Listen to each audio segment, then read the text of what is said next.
Good morning, everyone, and thank you all for joining us. This is Moneyline with Nancy, coming to you live from the nation's capital, Abuja. I am Nancy Naji. Today on the program, we will just get started. Of course, all eyes are on President Tinubu's cabinet. 45 ministers were sworn in on Monday. We're yet to get a minister of youth or minister for youth. Of course, sports have been out of the youth ministry. So we will continue our conversation on setting the agenda for Tinubu's ministers. And joining me right now is the outgoing Chief Executive Officer of the Nigerian Economic Summit Group, NESG, Laoye Jaiyeola. Good morning to you, Mr. Jaiyeola, and thank you for joining us. Good morning, Nancy, and thank you for having me. Good morning, Nigerians. Now, let's get started with this cabinet is the largest since 1999. Is your group disappointed with the number? Let me start from there, since we're talking about the cost of reducing the cost of governance in the country. How satisfied is the NESG with this formulation, as well as the largest cabinet in history? For us, the point is whatever will reduce the cost of governance, we will support. And if this is to allow government to be more effective, they know. But overall, we, like most Nigerians, are looking to seeing how do we reduce the cost of governance. Mr. Jaiyeola, please, can you repeat that? I didn't get to hear you. What did you say? I said, for us, like every Nigerian, Yes. we're concerned that we have a large cabinet. But if this is intended to making them work very effectively, noting that they have opened up some new areas, no problem. But that is not there is no approval for not reducing the cost of governance. So we're looking forward for how they will reduce the cost of governance, especially in times like this. Nigerians can be asked to tighten their belt, and those in leadership are not doing the same thing. Leadership by example is what we seek to see. Okay, so perhaps for you, numbers don't really matter if they really do the work, if I understand what you're saying. What I'm saying is the overall number matters to me. Okay. Overall, not in terms of number of minister, overall in terms of the cost of Governance. governance, Okay. right? It's important to us. The cost is important. If you need to break up to 30 to be effective, break up to 100 to be effective or whatever it is, do what you want to do. But listen, Nigerians want you to reduce the cost of governance. Nigerians want you to be very, very efficient and effective. Okay, what ministries are you looking at, and what ministers are you looking at in those ministries to begin to take actions? Can I get some of your KPIs, perhaps a key point of actions for those ministers? Not even KPIs yet, because in some ministries we may have quick wins, for example, especially as Nigeria's economy is really, facing a lot of challenges right now. For us as an institution, we don't pick and choose one ministry over the other. First and foremost, what we know and what we believe is the bulk stock at Mr. President's desk. We will hold Mr. President accountable because he was the person, he and his vice were the people that Nigerians voted for, and therefore they are accountable. That's one. The second thing, of course, we care about is coordination. You can have 1,000 ministry. What we want to see more coordination, not only at the federal level, but between the federal and the state. Nigeria is one. How do you get coordinated? That's very important to us. And thirdly, we want to see more implementation. But having said that, knowing where we are coming from, we will be more interested in seeing high level of macroeconomic stability. So we'll be looking at the coordinating minister for the economy a lot to say, how do we see coordination? How do we ensure stability? How do we see the good interplay between the fiscal policy and the monetary policy? That's the first thing we will be looking at. Again, for the first time, the president is established a coordinating minister for the social sector. And we must commend him for this because most often than not, we pay attention to the economic factor and we lose sight of the need that we're bleeding in terms of our health, in terms of our education. So for us, how are we bringing development closer to the people? And this is what we'll see from what we do in our social sector area. So we'll be looking at social sector. We'll be looking at, of course, how the budget and planning ministry that is now been re-established ensure proper planning and coordination. The previous government did set a budget, a development plan. Of course, I do not expect that President Tinubu and his team will just take it hook, line, and sinker. But what we say is that there must be a review to ensure that we are in line. You see, the idea of one government comes in, they forget what the other people are doing, they throw it aside. It's not something we encourage. So we expect that they will do a review, see how it fits to our program, and see the implementation. And so that we know that Nigerians don't just start up and drop, so that we don't lose confidence in our development plan. So we want to see how the Minister for Budget and National Planning effectively coordinate this and ask every Nigerian, of course, we're interested in the area of power, logistical transportation. So every other area is important to us. But more importantly, we want to look at defense and see how we make this our environment very secured so that those of us in Nigeria can go out again and work. There's a challenge around food security. And so we want to see how we make our agric work. If you look at agric as a sector, it's the highest labor employing sector in Nigeria. But most of the people that are there are not particularly rich. That's why we have again our poor people. So how can we begin to add value to our agric? How can we be? What should we do to be food sufficient in Nigeria? I'm glad the president has declared food emergency. But again, we'll be looking at what we do in agri. Security, of course, it's very, very important. And we'll look at our trades because, believe you me, we'll look at it. I'm happy about the area of blue economy. Again, there's still a lot to be said about that.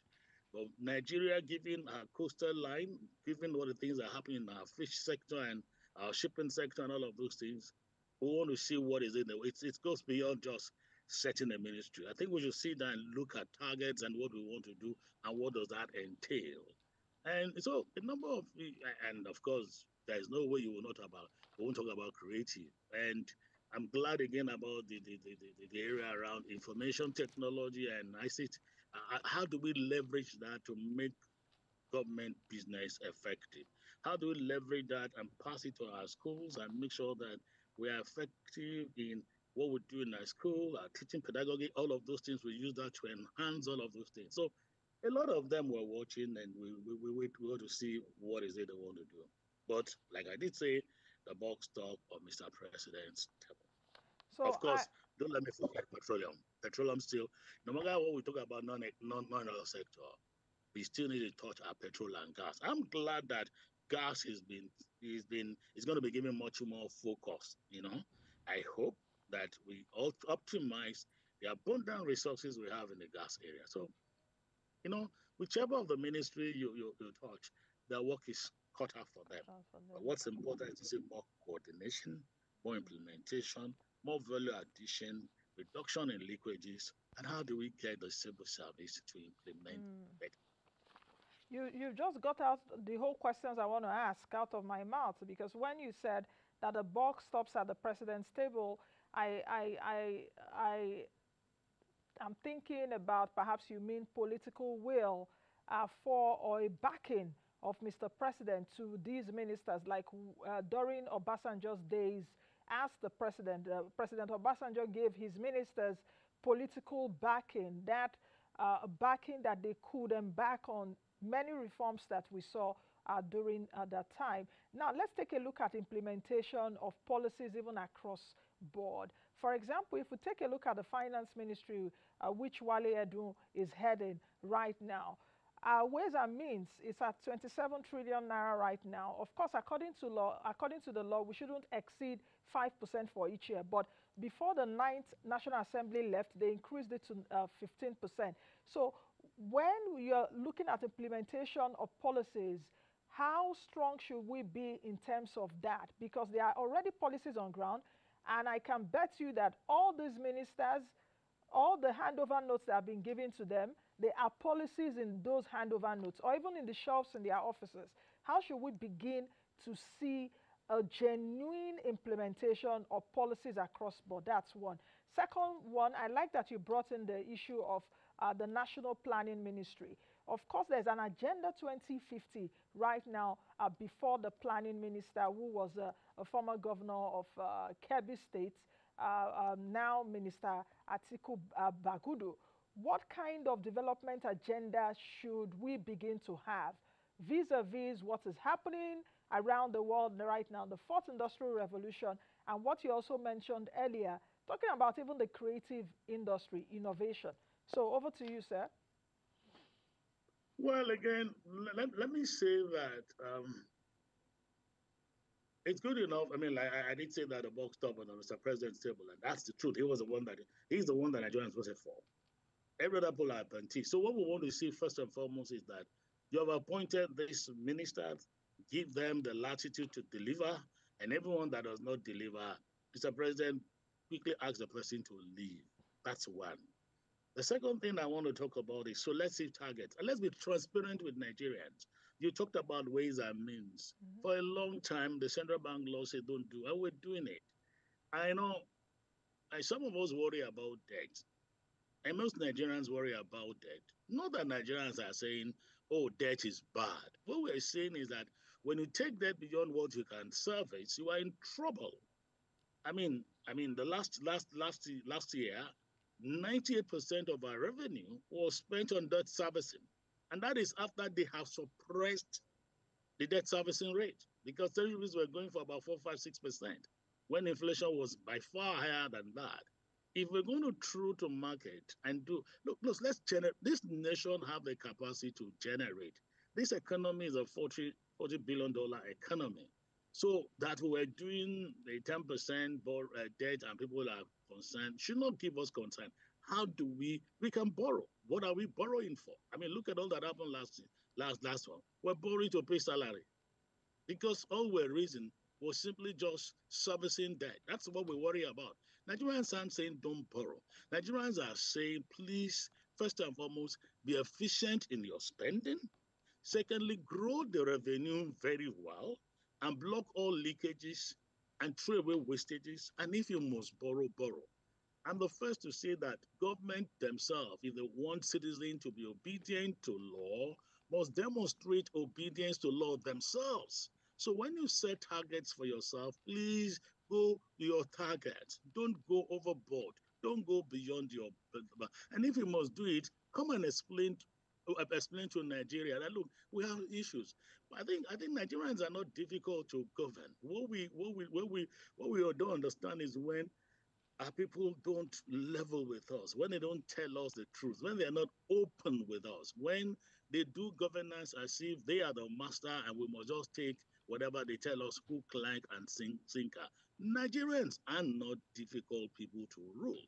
They just want to be carried along. They also want to see that their leaders are sincere, their leaders have them, have them at heart, and they will listen. Now, going back to what we talk about development plan, the only reason we say it's development plan is that it's both for medium and long term. Nobody is expecting that you come and then throw everything overboard. What we're saying is that in the light of our current goings, can we review, revise, and see what we need to pay more attention to? I know that creative was part of what was put in there. How can we hasten it to ensure that we make much money? I know we've looked at the issues of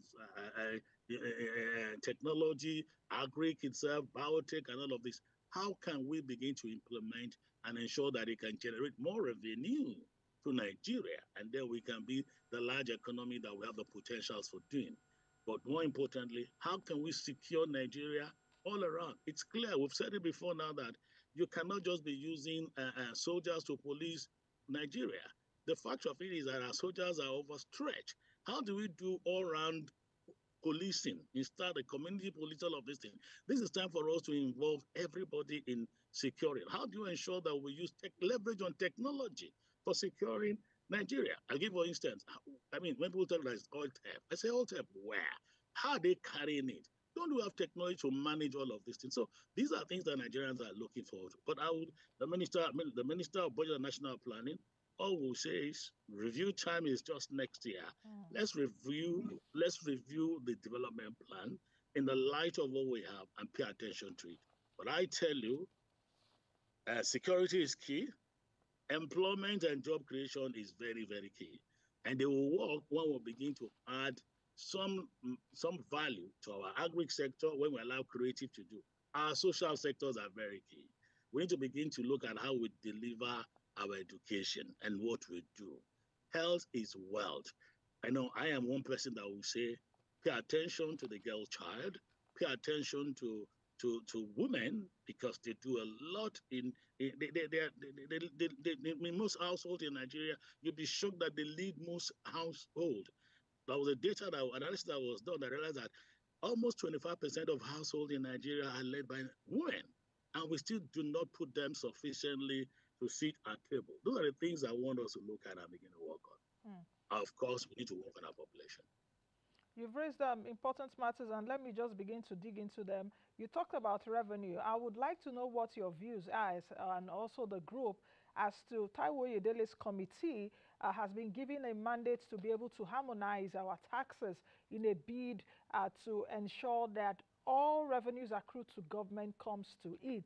There are also talks about, not a merger now, because I interviewed Taiwo 2 weeks ago here on the program, and the talks about, okay, merging FIRS, customs, and NIMASA is not really what they meant, but let those agencies of government be saddled with their primary responsibility. If it's immigration, be saddled with passports. Don't be taking money. Anybody paying for a passport, it should go to one post handled by the FIRS. So with that Oyedele's committee, what are the recommendations for that committee in terms of harmonizing taxes and in terms of having a holistic picture of what Nigeria gets? That is one. Number two issue, which I would like to talk about. You talked about the girl child. You talked about women. You also did talk about there are a lot of poor people in Nigeria. The president now has put palliatives on the table. We have a Minister of Poverty Alleviation and Humanitarian Affairs, Dr. Betta Edu. What are the things that these ministries should begin to do in order to alleviate the sufferings and pains of Nigerians occasioned by the removal of fuel subsidy? Again, thank you very much. My comment on Taiwo is, we're just very happy with something that had been on our table for a long time about taxes, and for us to totally have a review of our tax codes and everything. Even HSC code sometimes in custom, you'll be surprised the battles importers face. So it's a welcome development, and I salute it, and I salute even the man that has been asked to coordinate, to chair that committee. All I want is that for all of us to cooperate and ensure that they do a good job.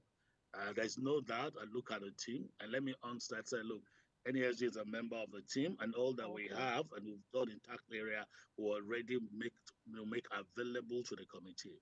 You can't believe that there was a time we did a research on VAT in Nigeria, and we found out that 97% of the people we chase to pay VAT only contribute 3% to VAT.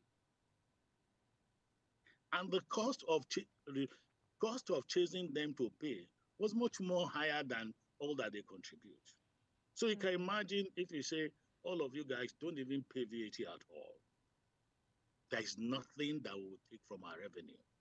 And then we'll be more efficient. So there's a lot of work there, and I know Tayo will make those results available to Taiwo team. He was part of us when we ran that too. And give an example. Look at how Kaduna State, under the last regime, harmonized their tax, even up to local government level. You saw the changes that they had. It's my belief and hope that proper harmonization, without even introducing a new tax at all, will give us higher revenue. Now, my comment on the issue of harmonization of collection. Sometimes we just write to. I'm not sure, and I'm glad that you said Mr. Oyedele had clarified that he wasn't saying they should stop their work. Do you know that, take for instance, Security and Exchange Commission have a revenue target? They must bring money to the consolidated account. And I ask myself, is he a regulator that's supposed to be regulating or facilitating business, or someone that is gone there to go and tax people and just collect money at all costs? These are the points that he's trying to raise, that let regulators, let facilitators of businesses stay in their area of business facilitation, and let the inland revenue be the people that will collect all revenues of government. You know what this does? First and foremost, it gives a holistic picture of what is the revenue of government, rather than our if you listen to the debt money to the budget office, they will tell you that there are a lot of agencies of government that collect revenue on behalf of government, but they never remit to government. They spend all of these things, and you have to be chasing them, which is out of this. So what the committee is saying is that let the agency charged with revenue collection collect all revenue of government, regardless of where they accrue from. That way, you see the holistic picture. That way, you then be able to plan appropriately. And that is what I think every Nigerian should support, and leave them to facilitate business. Our custom, there's a lot that we said we have done, but it's easier to clear goods in Togo, in Lomé, and in Republic of Benin than in Nigeria. If we focus on doing what we need to do, facilitation, the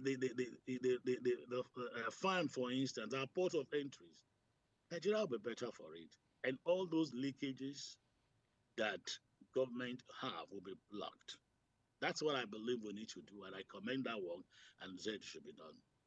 Okay, finally, before I let you go, what um, what would you recommend, or what are the things you're expecting specifically from this finance minister? Because our economy is struggling right now with a 2.3% growth rate, higher than our birth rate, debts, of course, 46 trillion naira debts, and we had 23 trillion naira has been securitized, but there's additional 4 trillion naira because our ways and means now is at 27 trillion naira. So there's the issue of debts there. There's the issue of unemployment rate at 33.3%. We don't have new numbers. We're still waiting for NBS to furnish us with that. Multidimensionally poor people, 133 million people. So I believe that Mr. Wale Edu has a lot on his table right now. Between now and the next 6 months, what should we see regarding the nation's economy? Stability, Okay. clarity, transparency. Okay. Stability. There's none of this problem. There's no problem that is not surmountable. Let's bring stability back to our system. Okay. And take, for instance, there is a number of, for now, people have said that exchange rate.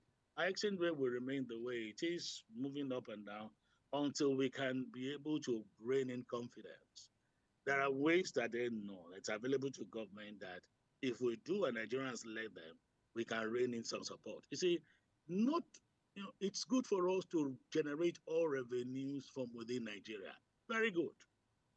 But no nation does well with only internally generated revenues. I mean, therefore, those days we're trying to look at even Saudi Arabia and all of those people. Despite the abundance of resources that they have, they're still making the environment good enough for people to bring money. In our case, we don't even have those resources internally yet. At least they're untapped. How can we make our economy good enough to attract foreign inflows? I tell you, if people see 10 billion inflow into our foreign our foreign portfolio, all this speculation around FX will just turn away. That's one. The second thing again is that to ensure that inflation does not help anybody. I was glad when the acting CBN governor said, look, you know what? My priority is price stability. And, in doing that, it means rates are going to go up. It means that they are going to, tax the market. What we government then need to do is, how can we begin to create jobs and give palliatives? I am one of those that believe that palliative should be done through the states. I believe that the federal government and the state should talk together and say, how do we do it? And palliative should not be only in the area of, it should not be in the area of just sharing money. How do you make access to education, access to health, and then transportation? All those, I commend the work around the CNG to make sure that it's public transportation again. Let's make our public transportation work again. All Nigerians don't need to put our cars on the road. We will apply good public transportation if it's available. So these are the things that in 6 months, I think what this government should do is just to stabilize the economy, be open with us, be transparent with us, and lead by example. If you say we're going to tighten our bed, they should demonstrate it by themselves too. But I am one of them that believe that I think we need to look at our civil service. They are not well paid. It's not about number. Let's choose technology where we can use technology. If you have to ask people to go home, let us tell them. But let's pay whoever will retain them very well so that their money can take them to the market. Mm. I think we've really said a lot this morning. Thank you very much. Thank you very much. You're welcome. You've really touched on, majority of the issues. So thank you very much. I hope I'll talk to you soon before you leave, because I know you can't wait to go. You are running with your heels, before Dr. Tayo takes over. That's because again we'll plan a good succession plan. Yeah. A good succession plan. So so if you don't see me, Dr. Adiloji is someone I that know. that can always handle these issues even better than myself. Yes, I know that. I know that. And we can't wait for him to come in. Not that we are chasing you. You've done your own part. But of course, Dr. Taiwo, who happens to be my very good friend, is coming in. And I can't wait to see him as the Chief Executive Officer of NESG. Thank you very That's much. an example of transition, how people should transit, how we should build the next people and then hand over to them. That's what NESG is demonstrating. So we're not just talking, we're working out. Thank you, Mr. Jaiyeola. Good to see you again. Pleasure. Thank you. All right, I've been speaking with Laoye Jaiyeola, who is the outgoing Chief Executive Officer of the NESG Nigeria Economic Summit Group. That's it. Of course, you've heard it from him. We dissected